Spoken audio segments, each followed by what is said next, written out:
संतोष को हम पर शक होने लग गया है। तुम संतोष से इतना घबराती क्यों? डिवोर्स दे दो ना उसको। सर सुमन मेरे साथ रिलेशन भी बना रही थी और अपने पति को भी नहीं छोड़ रही थी। इसलिए तुमने उसको? नहीं सर मैंने ऐसा कुछ नहीं किया। जरा आप खुद सोचिए ना, अगर मैंने ऐसा कुछ किया होता तो मैं सुमन की बॉडी को राजेश्वरी की गाड़ी में डंप क्यों करता? मुझे फंसाया जा रहा है सर, मैं बेकसूर हूं और यही सच है।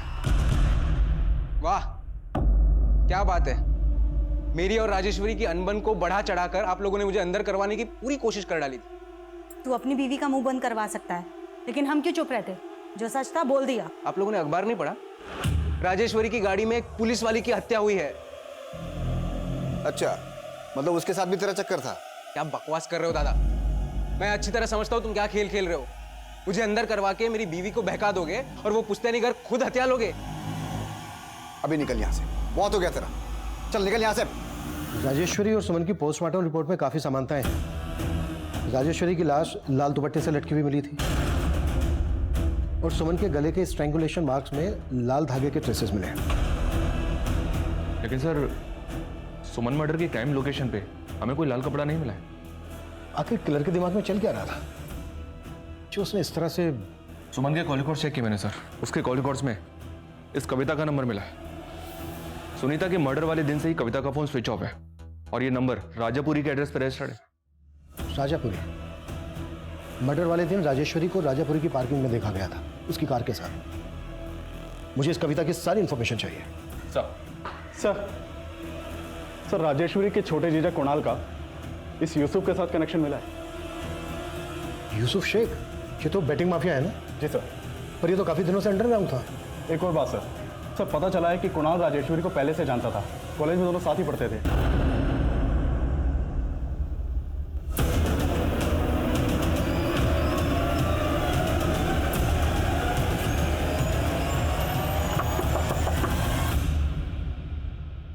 कविता यहीं रहती है? जी साहब, कविता मेरी छोटी बहन है। कहाँ है वो? साहब मुझे नहीं पता, मैं खुद परेशान हूं उसके लिए। उसका फोन भी बंद आ रहा है साहब। अभी मेरी बात ध्यान से सुनो। एएसआई लेडी सुमन का मर्डर हो गया और कविता सुमन को कॉल करती थी। अगर हमसे कुछ भी छुपाया ना तो साहब मैं कुछ नहीं छुपाऊंगा, बल्कि मैं ये भी बता देता हूं जो कविता ने मुझे किसी को कहने मना किया था। क्या कहने से मना किया था? साहब वो कविता सुमन मैडम की खबरी है। क्या? कविता सुमन की खबरी? जी साहब, एक बार कविता ने किसी चोर को एक औरत की चेन खींच के भागते हुए देखा था। कविता ने उसे पकड़ लिया। उसी दौरान सुमन मैडम की और कविता की मुलाकात हुई। बहुत बहादुरी का काम किया तुमने कविता। क्या करती हो? मैडम जी मैं काम ढूंढ रही हूँ, लेकिन पढ़ाई लिखाई कम होने के कारण मुझे कहीं पर काम ही नहीं मिलता है। मेरे लिए काम करोगी? और तभी से कविता को सुमन मैडम ने अपनी खबरी बना लिया। ना सिर्फ खबरी, कविता की ओपन कॉलेज में एडमिशन भी करवाई सुमन मैडम ने। सर राजेश्वरी कॉलेज में मेरी सीनियर थी और मैं छोटे मोटे जॉब्स करने के बाद अपना बिजनेस करना चाहता था। बिजनेस लोन के लिए मैंने उसकी हेल्प लेनी चाहिए। कुणाल तुम्हारा क्रेडिट स्कोर बहुत खराब है, कोई भी बैंक तुम्हें बिजनेस लोन नहीं दे सकता। इसीलिए तो मैं आपके पास आया हूँ, प्लीज मेरी हेल्प कर दीजिए। ठीक है चलो, आई विल ट्राई समथिंग, पर अगर इसके बदले में मैं तुमसे कुछ मांगूं तो तुम मुझे दोगे? अरे आप बोल के तो देखिए, मैं आपके लिए कुछ भी करने को तैयार। कुणाल मैं तुम्हें बहुत सालों से जानती हूँ। आई नो तुम एक बहुत ही सरल और अच्छे लड़के हो। अच्छा मैंने सुना है कि तुम अपनी शादी के लिए लड़की ढूंढ रहे हो। हाँ पर दैट्स ग्रेट। मैं भी अपनी बहन महेश्वरी के लिए तुम्हारे जैसा लड़का ढूंढ रही हूँ। क्या तुम मुझसे शादी करोगे? और ये लोन तुम मुझ पर छोड़ दो, आई हैंडल इट। लेकिन उसने मेरी मजबूरी का फायदा उठाकर अपनी अपाहिज बहन से मेरी शादी करवाई। ऊपर से पैसे ना लौटाने की वजह से वो मुझे उल्टा सीधा सुनाती थी। इसलिए उससे पीछा छुड़ाने के लिए तूने यूसुफ शेख की मदद ली। अब ये तो बिल्कुल मत कहना कि तू यूसुफ को जानता नहीं है। सर मैं बेटिंग पे पैसे लगाता था, इसलिए मेरी यूसुफ शेख के साथ बोलचाल थी। मैं क्या सर, राजेश्वरी भी यूसुफ शेख को जानती थी। राजेश्वरी यूसुफ को जानती थी? जी सर। सर राजेश्वरी भी बेटिंग पे पैसे लगाती थी। तेरे कहने का मतलब यह है कि राजेश्वरी को यूसुफ ने? राजेश्वरी ने अपना घर गिरवी रख के 40 लाख का लोन उठाया था। पक्का उसको यूसुफ को कोई मोटी रकम देनी थी। जिसका यूसुफ ने राजेश्वरी से बदला लिया। पुलिस तुरंत यूसुफ की तलाश में जुट गई, लेकिन एएसआई सुमन की खबरी कविता के गायब होने की पहेली इस केस को उलझा रही थी। पुलिस को कविता की कोई लीड नहीं मिल रही थी, लेकिन उनके खबरी नेटवर्क ने यूसुफ को ढूंढ निकाला। साहब अपना तो बैटिंग का धंधा है साहब, और उसमें वो डराना धमकाना तो चलता ही रहता है साहब। मगर साहब यकीन मानिए मैंने मर्डर किसी का नहीं करवाया। तो राजेश्वरी को धमकाकर कितना पैसा लूटा तूने उससे? क्या बात कर रहे हो साहब, वो तो जीत रही थी साहब, पर उसने मुझे नहीं बल्कि मैंने उसको पैसा देना था। तो तूने राजेश्वरी के पैसे ना देकर उल्टा उसी का हिसाब चुकता कर दिया? सर मैंने कुछ नहीं किया है सर। हाँ मैं मानता हूँ साहब कि उसका लक मेरा पूरा बैलेंस बिगाड़ रहा था साहब। उसके सितारे बहुत सॉलिड काम कर रहे थे, और सर आप जानते हैं पिछले कुछ टाइम से वो बड़े अटपटे से नंबर पे पैसा लगा रही थी साहब। नहीं कहा ना, 1,23,373 ही लगाना है। मेरा लक चलेगा इस रकम के नंबर से। साहब वो मुझसे 10-10 गुना ज्यादा पैसा बना रही थी, और साहब सच बोल रहा हूँ, मुझे भनक भी नहीं है कि वो उसके पैसे पर कौन नजर गड़ा के बैठा था। सर अगर यूसुफ की बात सही है तो इस लकी नंबर का कनेक्शन न्यूमरोलॉजी से हो सकता है। इस बात को एक बार और कंफर्म करते हैं सर। राजेश्वरी 2 महीने पहले तक अपने नाम की स्पेलिंग में W की जगह V इस्तेमाल कर रही थी। उसने अपने बैंक अकाउंट में भी ये करेक्शन की थी। तो यूनिटी बैंक का नाम बदलकर स्वराज बैंक रखने का सजेशन उसका न्यूमरोलॉजी से जुड़ा था।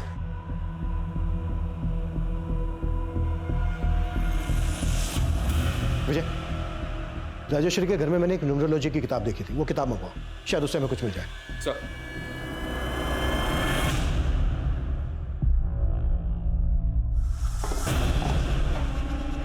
अगं काय केलं सोय? मी इथं लोकांचं नशीब लिहितोय और तूने उस पे पानी फेर दिया। ज्योतिका बासु ऑथर, इस ऑथर का ईमेल आईडी यहाँ पर सर्कल किया हुआ है। शायद राजेश्वरी से कंसल्ट करती होगी। ज्योतिका बासु के बारे में सब कुछ पता करो। सर एक तरफ पुलिस ज्योतिका बासु नाम की एक न्यूमरोलॉजिस्ट का पता कर रही थी, और वहीं दूसरी तरफ उनके इलाके में एक मेल न्यूमरोलॉजिस्ट मुरली प्रसाद की लाश मिली। मुरुड में हुई ये तीसरी हत्या थी। पुलिस ने मुरली की बीवी कुसुम से भी पूछताछ की, लेकिन उन्हें मुरली का सुमन और राजेश्वरी से कोई कनेक्शन नहीं मिला। वहीं कविता की तलाश में पुलिस मनोहर पर नजर रख रही थी, और तभी इस केस में एक नया घुमाव आया। सर इस किताब के author ज्योतिका बासु का तो 3 साल पहले देहांत हो गया था, और ऐसा कुछ भी नहीं मिल रहा है जिससे लगे कि न्यूमरोलॉजी का इस मर्डर से कोई कनेक्शन हो सकता है। सर आपके नाम ये लेटर आया है, लेकिन भेजने वाले ने इस पे अपना नाम नहीं लिखा है।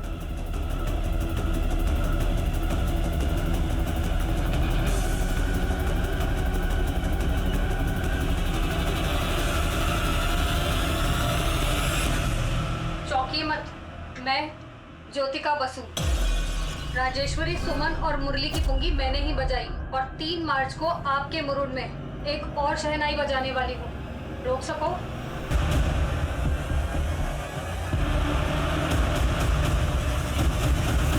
देखना कोई डेड बॉडी के पास ना आए। आइए सर। सर ये देखिए एक और डेड बॉडी मिली है। ये चौथी हत्या किसी साइको सीरियल किलर का इंडिकेशन दे रही थी। पुलिस मान रही थी कि उस पेन ड्राइव से भेजी गई चेतावनी कविता की रिकॉर्डेड वॉइस होगी, लेकिन वो कविता की आवाज नहीं थी। कविता के गायब होने के रहस्य और भी गहरे होते जा रहे थे, और वो धमकी भरी ऑडियो क्लिप भेजने वाले के बारे में भी कोई लीड नहीं मिल रही थी। मीडिया पुलिस की निंदा कर रही थी और हत्याओं की खबरों को बढ़ा चढ़ाकर छाप रही थी, जिसका नतीजा ये था कि मुरूर में आने वाले सैलानी भी क्राइम सीन देखने जाने लगे, जिसने पुलिस की मुसीबतें और बढ़ा दी। उसी लाल दुपट्टे से उस औरत की लाश यहाँ पर झूल रही थी।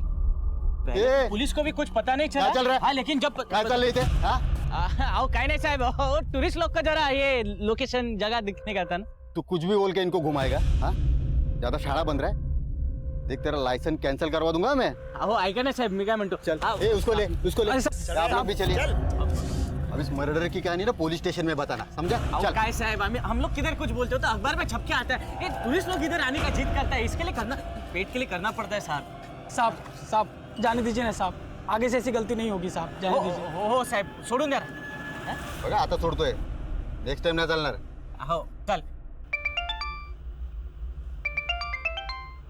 हाँ बोलो।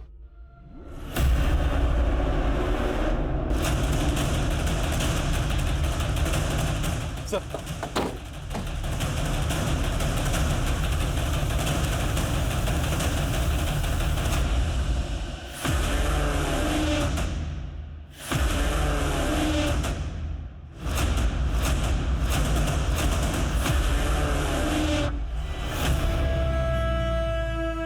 सर एक मछुआरे ने इस लड़की की लाश देखी थी। हमने लाश के आसपास सर्च किया तो एक कविता की आईडी मिली। लाश का चेहरा पहचानना काफी मुश्किल है सर। कहीं ये कविता की कोई नई चाल तो नहीं? अगर कविता जिंदा है तो अभी तक मिली क्यों नहीं है? और अगर ये कविता नहीं है तो फिर किस लड़की की लाश है? सर हम उसके भाई मनोहर पे लगातार नजर बनाए हुए हैं और ऐसा लग रहा है कि वो काफी चौकन्ना है। मुझे 5 मर्डर हो गए हैं, अब नजर मत बनाओ, हाथ उठाओ। Right sir. विक्टिम्स की जान पहचान में जितनी भी औरतें हैं सबका वॉइस सैंपल लो और पेन ड्राइव में जो आवाज है उसके साथ मैच करो।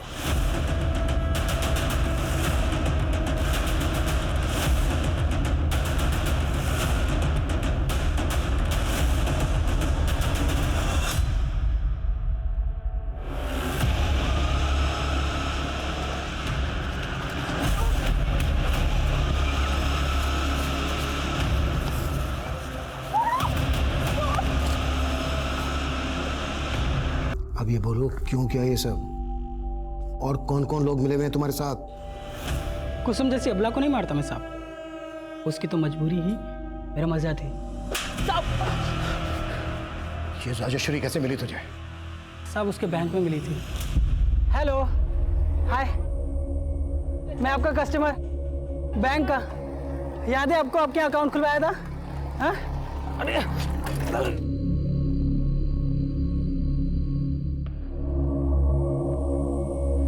आप ठीक है ना? Thank you. हंसी तो फंसी, और साहब ऐसी फंसी ना कि मेरी हर बात मानने लगी। और उसे ना साहब मेरी न्यूमरोलॉजी बहुत पसंद थी, बड़ी इम्प्रेस थी वो। और ये ज्ञान मैंने सीखा था कुसुम के पति से, और इसी विद्या से मैंने राजेश्वरी की किस्मत एकदम सेट कर दी। खेमू, तुम्हारी प्रेडिक्शन एकदम एक्यूरेट निकली। मैं सट्टे में 7 लाख रुपए जीती हूँ। बहुत बढ़िया, बहुत बढ़िया। लेकिन मेरी बात मानो, अगर लाइफ में कुछ बहुत अच्छा करना है ना तो कुछ चेंजेस करने पड़ेंगे। ये जो तुम्हारे घर का हाउस नंबर है ना, मुझे ऐसा लगता है तुम्हारे लिए लकी नहीं है। मेरी बात मानो, ये घर बेच दो। मेरी हर बात मानने लगी थी वो, लेकिन साहब इस मंदी में उसका घर बिक नहीं रहा था, तो मेरे कहने पर उसने अपना पुश्तैनी घर अपने नाम पे करवा लिया और उस पर 40 लाख का मॉर्गेज लोन लिया साहब। वो ये चाहती थी कि वो उस पैसे से फ्लैट खरीदे, लेकिन मैं तो फ्लैट खरीदवाना नहीं चाहता था, मैं तो उस पैसे को उड़ाना चाहता था ना साहब। इसीलिए मैंने उसके दिमाग में भरा कि वो जिस बैंक में काम करती है ना, अगर उस बैंक का नाम बदलवा के काम करेगी ना तो बहुत फायदा होगा। और तेरे कहते ही राजेश्वरी ने रिजाइन कर दिया, और फिर तूने राजेश्वरी को सारे पैसों के साथ मुरुड़ के उस खंडर में बुला लिया।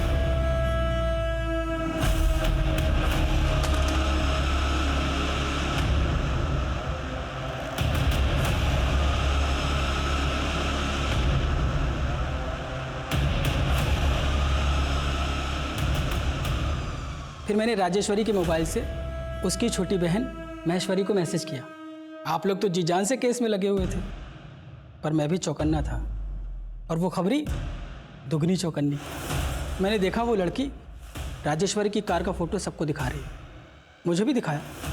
मैं अलर्ट हो गया, मैंने उसका पीछा किया और मौका मिलते ही खोपचे में ले लिया।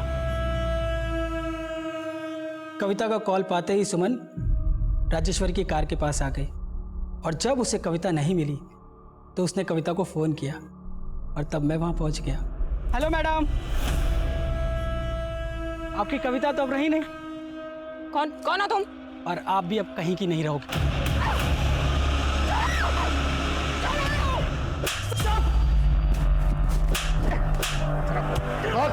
क्यों मारा इतनी औरतों को?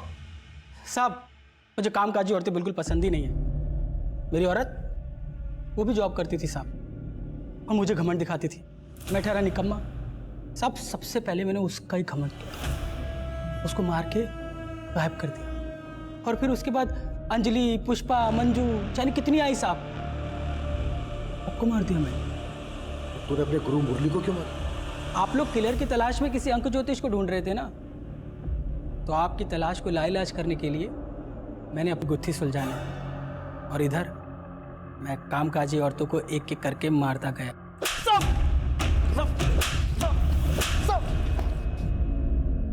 तुझे एक कामकाजी कर रहा है ना, अगर सारी कामकाजी औरतें अपना काम छोड़ दे तो तेरे जैसे जानवर आदमी को समझाने का क्या फायदा? अभिषेक, अब जरा इसे अपना कामकाज दिखाओ।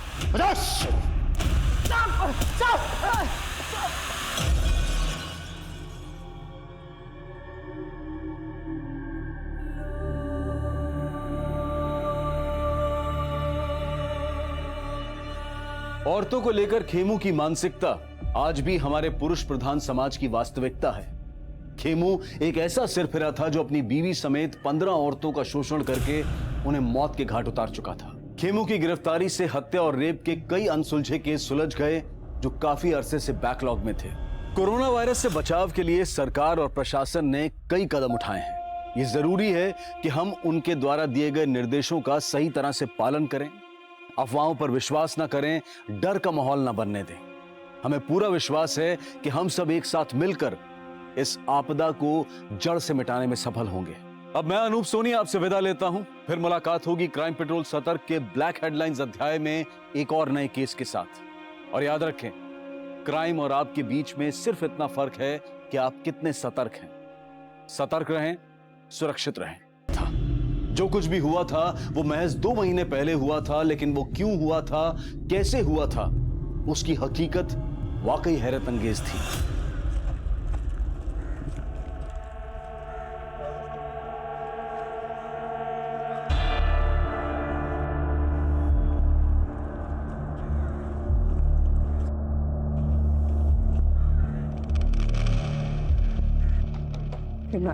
Good morning ma'am. मैम कहाँ हो मैम? अरे मैम, हमारे बैंक के एमडी स्टिंकर्स भेज रहे हैं, आप रिप्लाई क्यों नहीं कर रहे हो मैम? क्या है ये तन्वीर? ना गुड मॉर्निंग ना नमस्ते, बस आती काम की बात शुरू। I am so sorry ma'am. Good morning ma'am. पहले गुड मॉर्निंग मैंने बोला ना। चलो जल्दी से बताओ, नाश्ते में क्या लाए हो? मैम कुछ तो बात है आप में, इतना रिलैक्स कैसे रह लेते हो आप? अच्छा, आपके पास तो कार है ना मैम, आप साइकिल से क्यों आते हो फिर? अरे भाई, पोल्यूशन इतना बढ़ गया है, मुझे लगता है कि जितना हो सके साइकिल से ट्रैवल करना चाहिए। और हमारे बैंक का क्या मैम, जो ऑलरेडी बैड डेब्ट से पोल्यूटेड है? आपको पता है हमारे लोन कस्टमर लोन नहीं चुका पा रहे हैं। एनपीआर इतना बढ़ गया है कि बैंक ऑलरेडी डूबने के कगार पे आ गया है। और हमारे एमडी फोन पे फोन करके पूछ रहे हैं कि डूबे हुए लोन की रिकवरी के लिए कर क्या रहे हो? आज मैं अपने बोर्ड ऑफ डायरेक्टर्स को ऐसा सोल्यूशन देने वाली हूँ जिससे सिर्फ हमारी ब्रांच ही नहीं बल्कि पूरा बैंक हर मुसीबत से मुक्त हो जाएगा। ऐसा क्या सोल्यूशन है मैम जो बैंक डूबने से बच जाएगा? अचार। अच्छा, कल ना पराठों के साथ अचार लाना मत भूलना, ओके? मैं हाथ धोकर आती हूँ।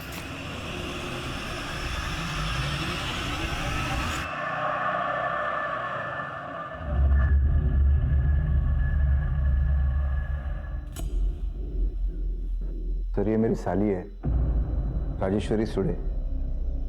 ये यूनिटी बैंक ऑफ महाराष्ट्र में मैनेजर है। कल सुबह से ही राजेश्वरी का कुछ पता नहीं चल रहा सर। राजेश्वरी आपके साथ रहती है? नहीं सर, वो हमारे घर से थोड़ा दूर अकेले रहती है। कल सुबह वो हमारे घर आई थी, मगर उसके बाद से वो। गुड मॉर्निंग जीजू। Good morning. Good morning. Good morning ताई। Good morning. अरे वाह रजी, आजकल फिटनेस पे बहुत ध्यान दे रही है। पर फिट रहने से क्या होगा, उम्र थोड़ी कम हो जाएगी। 34 की हो गई है, पता नहीं शादी कब करेगी। ताई फिर से वही बात, ये सब छोड़ 500 रुपए दे। क्यों, क्या हुआ? अरे वॉक पे निकली ना तो पर्स कैरी नहीं किया, अब सोचो जाते हुए फ्रूट्स खरीद लो। वो रोजाना ऑफिस के बाद हमारे घर आती है और डिनर करके ही जाती है, लेकिन कल शाम को वो घर नहीं आई और जब उसका फोन ट्राई किया तो उसका फोन भी बंद आ रहा है। हाँ सर, हमने कल बैंक में भी फोन करके पता किया था तो पता चला कि वो बैंक में भी नहीं आई थी और कल से ही उसके घर पे ताला भी लगा हुआ है। देखिए, ये भी तो हो सकता है कि राजेश्वरी आप किसी रिश्तेदार के यहाँ पे गई हो। आपने कुछ पता किया? सर, वो हमारे अलावा हमारी छोटी बहन के घर जाती है। मैंने उसको भी कॉल किया था पर वो वहाँ भी नहीं गई थी। हाँ योगी ताई। माऊ, राजी तेरे यहाँ आई है क्या? नहीं तो क्या हुआ ताई, आप ऐसे क्यों पूछ रहे हो? देखिए, राजेश्वरी एक वर्किंग वूमेन है, ये भी तो हो सकता है कि वो अपनी मर्जी से कहीं गई हो। पर सर उसका फोन बंद आ रहा है। ठीक है, अभी आप थोड़ा वेट कीजिए, अगर कुछ नहीं पता चलता तो हम एक्शन लेते हैं।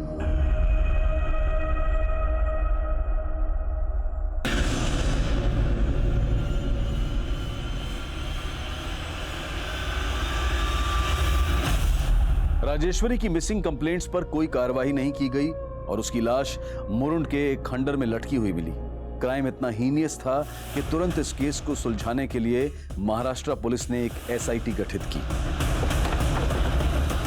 सर, कुछ लोकल मछुआरों ने सबसे पहले लाश को लटके हुए देखा था। काफी ब्रूटल मर्डर है।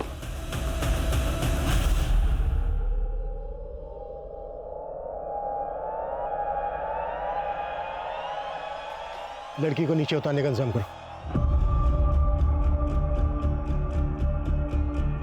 आइए सर। ये देखिए सर। बताता हूँ साहब। साहब XX 3715 साहब, ये 9 फरवरी को यहाँ पे आई थी 2:15 पे।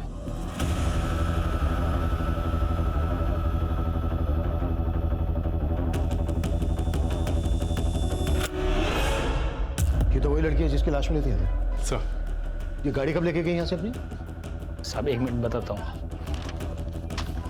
साहब। लगभग 40 मिनट बाद 2:55 पे। अभिषेक सर, तुरंत पता करो ये गाड़ी किस एड्रेस पे रजिस्टर्ड है। सर। राजी ताई ने हम बहनों के लिए इतने सेक्रीफाइसेस किए, मैं मान ही नहीं सकती कि वो हमें बिना बताए कहीं जा सकती। माऊ, जो सामने आ रहा है उसका कुछ तो मतलब होगा ना।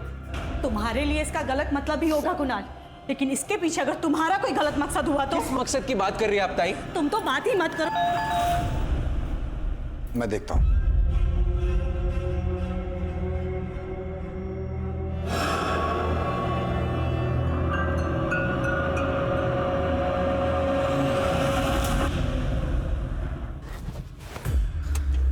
अरे वाह, तू तो बहुत से गाड़ी दौड़ाने लग गई।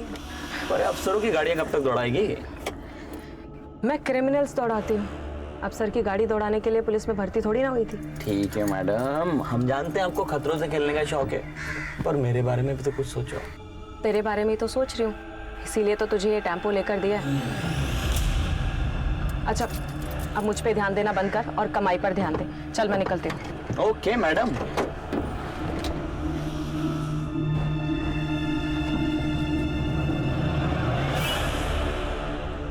Sir, Rajeshwari Sule missing case 10 फरवरी को फाइल हुआ था।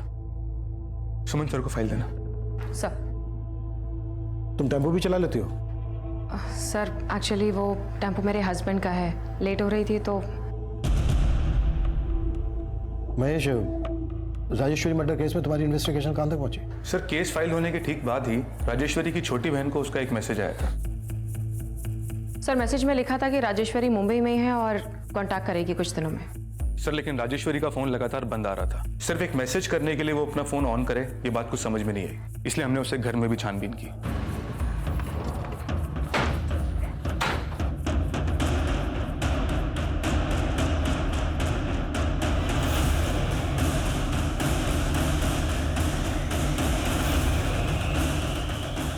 लेकिन उसे घर में भी कुछ सस्पिशियस मिला नहीं, और उसे घर के बाहर लगे सीसीटीवी कैमरे की फुटेज देखने के बाद यही लगा कि वो अपनी मर्जी से कहीं गई थी। महेश, फिर आगे क्या किया तुमने? सर वो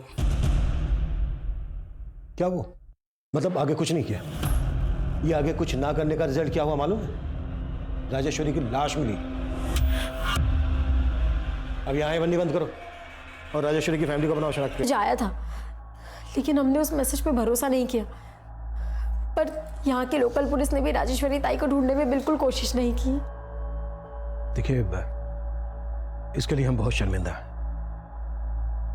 9 फरवरी की सुबह जब राजेश्वरी घर से निकली, हमने तब की सीसीटीवी फुटेज चेक की और राजापुरी की पार्किंग से जब वो निकली तब की भी फुटेज देखी। राजेश्वरी काफी खुश लग रही थी, ऐसा लग रहा था जैसे किसी से मिलने जा रही हो। राजेश्वरी का कोई अफेयर, कोई बॉयफ्रेंड? नहीं सर, ऐसी कोई बात नहीं थी। अगर ऐसी बात होती तो वो हमें जरूर बताती। हम तो खुद उसकी शादी करवाना चाहते थे, लेकिन राजेश्वरी खुद शादी नहीं करना चाहती थी। राजी, तूने माहू की तो शादी करवा दी, अब तू अपनी शादी के बारे में भी तो सोच। तू कब शादी करेगी? राजी ताई को अपने बारे में सोचने की फुर्सत कहाँ है? हमें इनके लिए लड़का ढूंढना पड़ेगा। सही कहा। प्लीज, मुझे ना तुम दोनों की तरह ये घर गृहस्थी के झंझट में बिल्कुल नहीं फंसना। अच्छा जी, तो तुम्हारा कहने का मतलब है कि हमने शादी कर ली और घर गृहस्थी के झंझट में फंस गए? और नहीं तो क्या? अरे काय मस्त दिसतंय तिघी। हा? ट्रेनच्या बोगी सारखा। पण एक सेकंड, मालिश नाही, एक दूसरे को गुदगुली करो। क्या? अरे मस्त फोटो आएगा, बघा बघा इकडे। अच्छा, अगर हम मान लें जैसा कि आप लोग सोच रहे हैं कि वो मैसेज राजेश्वरी ने नहीं भेजा होगा, तो फिर किसने भेजा होगा? आप लोगों को शक है किसी पर? सर, उसका तो कोई पता नहीं, लेकिन राजेश्वरी के गायब होने के बाद उसका एक कलीग यहाँ आया था। देखिए, राजेश्वरी मैम ने सिर्फ आप लोगों को हैरान नहीं किया, उनके फैसले से पूरा बैंक हैरान है। बैंक हैरान था मतलब? जी, उन्होंने रिजाइन कर दिया था। एमडी सर को रेजिग्नेशन भी मेल कर दिया था उन्होंने। राजेश्वरी उस बैंक में 10 साल से थी। हमें तो विश्वास ही नहीं हुआ कि वो ऐसे रिजाइन कर देगी। नहीं मैडम, मैं इस बार नहीं कर पाऊंगी। देखो कविता, तुम इस तरीके से पीछे नहीं हट सकती हो, और तुम ही कहती हो ना कि तुम्हें मेरी तरह कामयाब बनना है, तो मेरी तरह सोचना भी पड़ेगा। ये रखो रखो, और हाँ, आइंदा अगर ऐसी बात की तो मुझसे बुरा कोई नहीं होगा।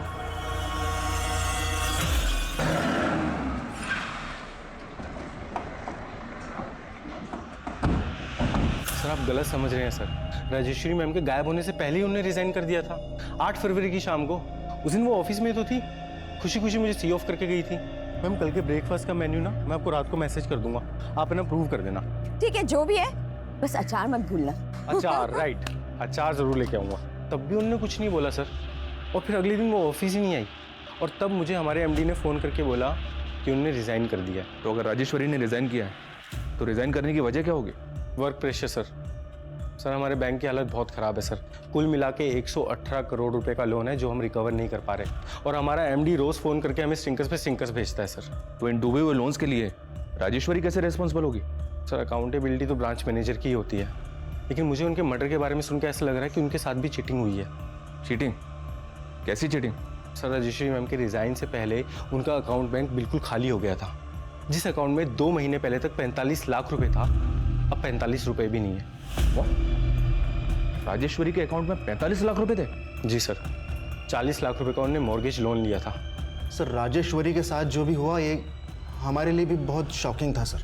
शॉकिंग तो ये भी था कि रिजाइन देते ही उसका मर्डर हो गया। आई होप इसके तार आपके मैनेजमेंट से ना जुड़े हो। सर, ये महज एक इत्तेफाक है सर। इत्तेफाक? मैनेजर पिछले 10 साल से बैंक में काम कर रही थी, वो अचानक से रिजाइन कर देती है। सर, शायद वो मेरी बात से हर्ट हो गई थी।